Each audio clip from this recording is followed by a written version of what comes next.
तुम्ही या इथं बघा, कारण की अजूनपर्यंत एकही मंत्रिमंडळातून कोण माणूस आला नाही। सकाळी ताईची तब्येत जरा खराब झाली होती, जो 8 तारीख ठरलेली आहे लॉंग मार्च मंत्रालय। नवी मुंबई आंतरराष्ट्रीय विमानतळाला लोकनेते दिबा पाटील यांचं नाव देण्यासाठी उपोषण बंद करा, थांबवा, काल इथे रास्ता रोको झालं, म्हणजे कुठेतरी दबाव येतोय उपोषण बंद प्रथम करण्यासाठी। तर रश्मीताईला माझा सलाम, कारण की उपोषणाला त्या आज 6 दिवस झाले बसलेले आहेत। मला फक्त एवढंच बोलायचं, मी कोणाला टिप्पणी काय टीका वगैरे करणार नाही।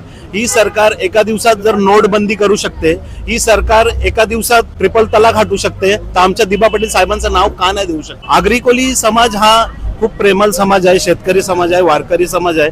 लोकनेते दिबा पाटील साहेब हे आमचे राष्ट्रीय नेते आहेत। यांनी खूप संघर्ष करून 12.5% भूखंड आम्हाला लागू केला।